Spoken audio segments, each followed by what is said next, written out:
Главный ингредиент нашего блюда.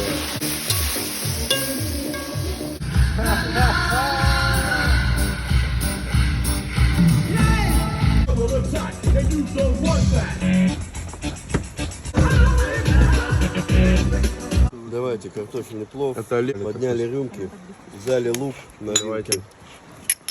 Мы все замариновали. Если бы Потому мы что вчера замариновали, оно бы еще лучше было бы. А еще позавчера вообще еще шикарнее было. Ядро, атомов, протоны, нейтроны, связи. А если дальше разложить, то в конце концов будут сгустки энергии, их называют струнами.